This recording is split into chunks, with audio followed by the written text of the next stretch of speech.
तो hello everyone, मैं रौनक कुमार एक बार फिर से आप सभी का स्वागत करता हूं आपके अपने चैनल फर्स्ट डीमेट में। सो फ्रेंड्स, आज का टॉपिक हमारा थोड़ा सा अलग है। बेसिकली आज हम लोग एक स्टॉक के ऊपर में चर्चा करने वाले हैं। जिस स्टॉक का नाम है इरेडा, इंडियन रिन्यूएबल एनर्जी। जैसे कि आप लोग सब लोग जानते हैं, अभी रिसेंट इसका आईपीओ है प्रीवियस ईयर 2023 में ये लॉन्च हुआ था के समय में। और उसके बाद से ये काफी अच्छी तेजी इसके स्टॉक के अंदर में देखी गई थी। ऑलमोस्ट ये स्टॉक दो गुना तीन गुना रिटर्न्स बना करके पहले भी दे चुका है अपने इन्वेस्टर्स को। तो अभी वापस से यहाँ पर पे कुछ पैटर्न्स बन रहे हैं, कुछ यहाँ पर पे न्यूज निकल करके आ रही है। तो सारी चीजें हम लोग इस वीडियो के अंदर में से स्टॉक के बारे में चर्चा करने वाले हैं। और फंडामेंटल्स एंड टेक्निकल दोनों भी प्रोस्पेक्टस को हम अच्छे से समझने की कोशिश करेंगे। और वीडियो में किसी भी स्टॉक को बाय या सेल करने की सलाह नहीं दे रहे हैं यहाँ पर पे आपको। This video is only for the education purpose. So let's start. तो देखिए, सो गाइस आप लोग यहाँ पे चार्ट के अंदर में देख सकते हो, इरेडा का मैंने यहाँ पर पे जो चार्ट है वो पिन करके रखा हुआ है।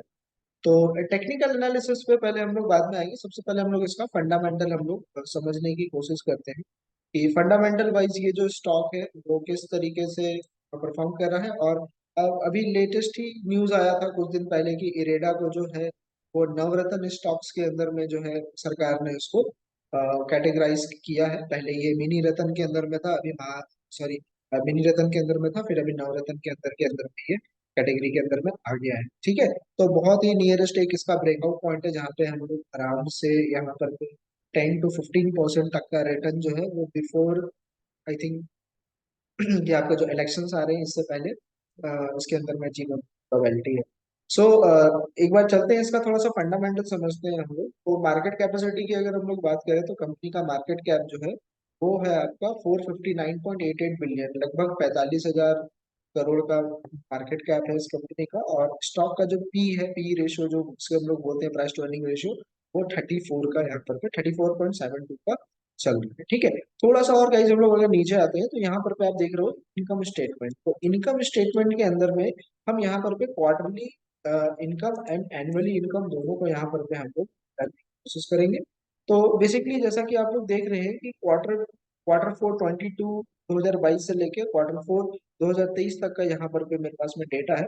तो अगर आप देखें यहाँ पर पे, तो रेवेन्यू के हिसाब से जो नेट इनकम है इनका प्रॉफिटेबल ही जा रहा है। ठीक है। नेट मार्जिन 24.49% के हिसाब से यहाँ पर पे ये जो कंपनी है कंसिस्टेंटली क्वार्टर एंड क्वार्टर भी प्रॉफिट के अंदर दिख रही है। अभी रिसेंट का जो डेटा आया है क्वार्टर फोर का, उसके अंदर में कंपनी का रेवेन्यू 14 बिलियन का था और नेट इनकम यहाँ पर 3.37 बिलियन का था।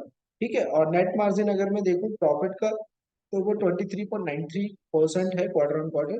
एंड अगर हम एनुअल की बात करें तो 2019 से अगर आप देखोगे गाइस, तो यहाँ पे ग्राफ आपको बढ़ता हुआ दिख रहा है। यानी कि 2019 में फिर भी ये प्रॉफिटेबल थी, 2020 में कोविड के समय में भी ये कंपनी प्रॉफिटेबल थी, 2021 में भी, 2022 में भी, और अभी लेटेस्ट जो 2023 का डेटा आया है वहां पे भी सालाना इसका जो इनकम हुआ है गाइस वो 12.5 बिलियन के आसपास का है। ठीक है।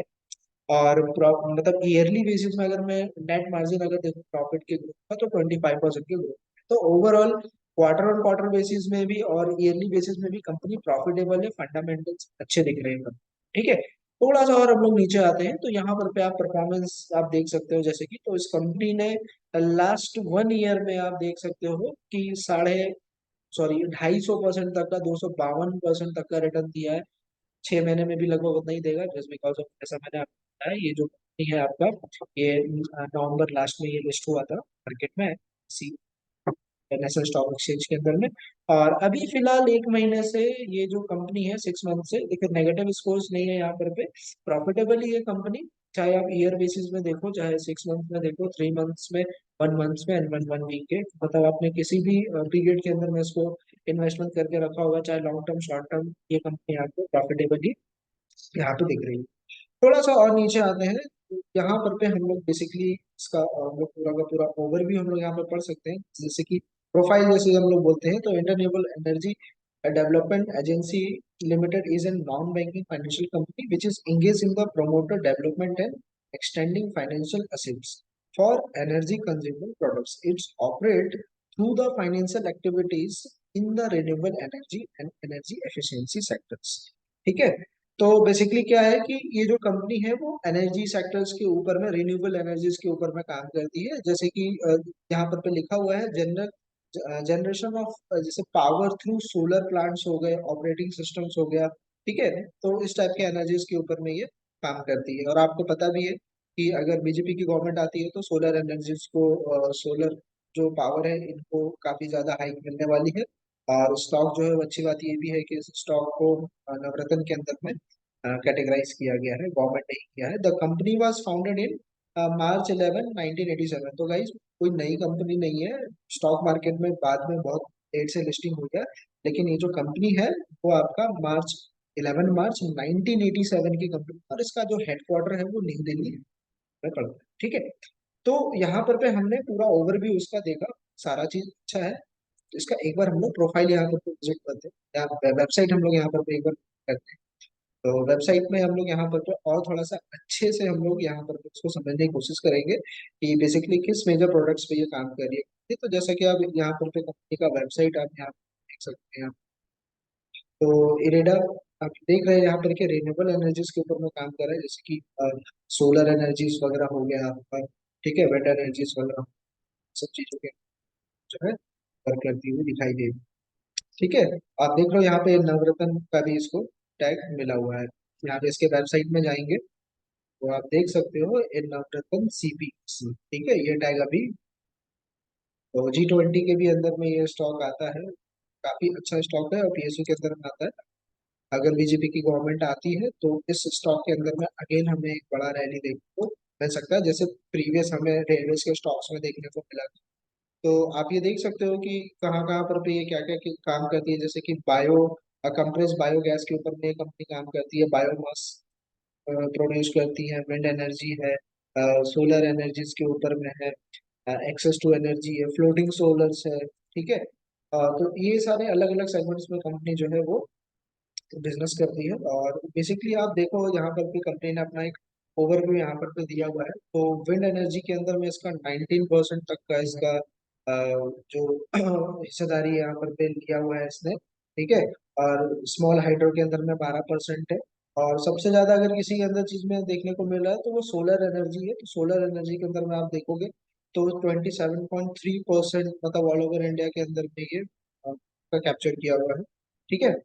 तो ये रहा इसकी वेबसाइट की बात।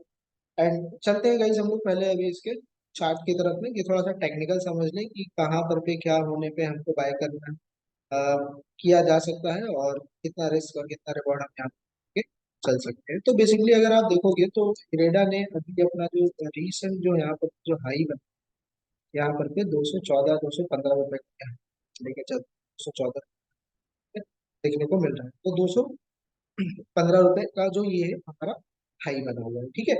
बट यहाँ पर पे अगर आप देखोगे ये जो स्टॉक है, ये जब प्रीवियस इसने अपना जो रेजिस्टेंस ब्रेकआउट किया था अभी 18 जनवरी के आसपास, तो एक अच्छी खासी रैली आपको देखने को मिली। और एक अच्छा खासा रैली होने के बाद में ये जो स्टॉक है वापस से नीचे करेक्शन लिया, और अगेन उसी लेवल से, जिस लेवल से इसने ब्रेकआउट करके ये गया था ऊपर, उसी लेवल पे आकर के इसने रीटेस्ट किया।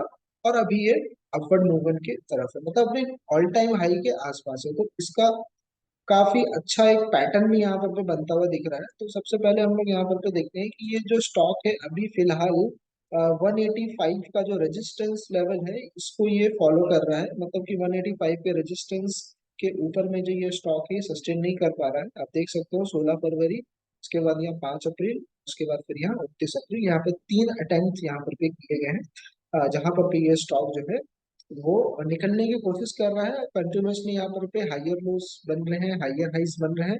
तो बहुत पॉसिबल है कि ये जो स्टॉक है यहाँ से जल्द ही आपको ऊपर की तरफ में जो मूवमेंट है वो दिखा सकते हैं। ठीक है।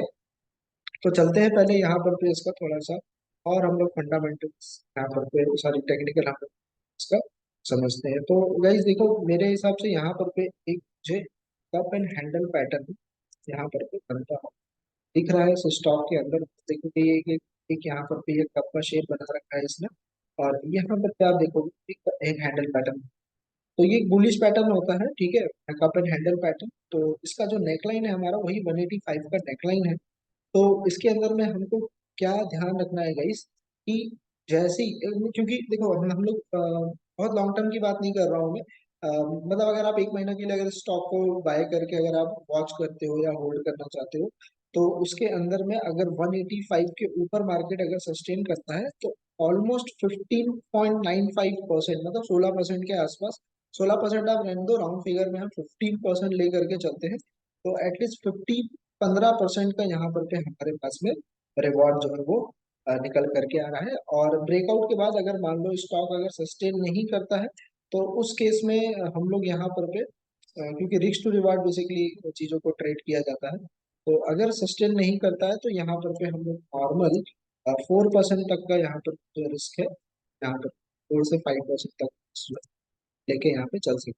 रिस्क आफ्टर ब्रेकआउट एंट्री यहाँ पर पे हमारा 185 के ऊपर में अगर हम एंट्री करते हैं तो जो हमारा जो यहाँ पर पे जो रिस्क रहेगा नीचे की तरफ, वो 5% का रहेगा, लगभग 176 रुपीज का यहाँ पर पे स्टॉप लॉस रह सकता है। और 185 के ऊपर बाइंग, और जो टारगेट होगा वो जो हमारा अभी जो रीसेंट जो हाई यहाँ पर पे स्टॉक ने जो बनाया 215 रुपये का, वहां तक के लिए हम लोग उसको टारगेट लेके चल सकते हैं। तो आप देख सकते हो गाइस कि बहुत इजीली हमारा यहाँ पर पे ये जो पोजीशन है, अगर ये ब्रेकआउट करता है तभी इस पे एंटर करना है, अदरवाइज अभी मार्केट थोड़ा कंसोलिडेशन के अंदर में है। तो अगर मैं रिस्क टू रिवार्ड की बात करूं अकॉर्डिंग टू परसेंटेज, तो मेरा यहाँ पर रिस्क टू रिवार्ड आप देख सकते हो 3:1 का रिस्क टू रिवार्ड निकल करके आ रहा है। तो आई थिंक मेरे हिसाब से ये बहुत अच्छा रिस्क टू रिवार्ड का सेटअप बन रहा है, और बहुत ज्यादा लंबा टारगेट भी हमने लिया है। इफ 185 का रेजिस्टेंस लेवल का ये नेकलाइन जो का पैटर्न का अगर ये ब्रेकआउट देता है, तो डेफिनेटली हम लोगों को आने वाले कुछ ही दिनों के अंदर में इसके अंदर 215 का जो टारगेट है वो देखने का मिल सकता है। अगर इन केस मार्केट नीचे आया तो जैसा मैंने आपको बताया कि वहां पर पे 176 का स्टॉप लॉस हम लेके रख सकते हैं। बट अभी वेट एंड वॉच का कंडीशन है, आप लेवल्स वगैरह आप देख करके अपने स्क्रीन पे आप बनाए, 1 डे के टाइम पे सारे लेवल्स वगैरह बनते हैं, तो एक अच्छी अपॉर्चुनिटी है कि 10-15% यहाँ पर पे हमको जो है प्रॉफिट इस कंपनी के अंदर को बना सकते हैं अकॉर्डिंग टू इनका मार्केट कैप, चाहे आप ले लो, चाहे इनोवेशन की कैटेगरी में आ गया हो, रिन्यूएबल एनर्जी के सेक्टर में हो, एंड फ्यूचर्स भी है अच्छा है इस स्टॉक का, और प्रॉफिट ग्रोथ भी इस स्टॉक का अच्छा है, लॉसेस में नहीं है, तो सारी पिक्चर्स जो है वो स्ट्रॉन्ग दिख रही है मेरे अकॉर्डिंगली। तो देखते हैं फ्रेंड्स क्या होता है, जैसा भी रहेगा मैं आप लोगों को अपडेट करूंगा। और अगर आपकी कोई राय है इस स्टॉक के ऊपर, या आपको किसी दूसरे स्टॉक के ऊपर में कोई जानकारी चाहिए या राय चाहिए, तो आप डेफिनेटली कमेंट सेक्शंस में आप पे आप बता सकते हैं, आपके लिए हम कुछ लेके आते रहेंगे। और अगर ये वीडियो अच्छी लगी हो गाइस तो लाइक शेयर से सब्सक्राइब करें, फ्रेंड्स और फैमिली के साथ शेयर करें, ठीक है। तो मिलते हैं नेक्स्ट वीडियो में अगली एक नई इन्फॉर्मेशन के साथ, तब तक चलिए धन्यवाद।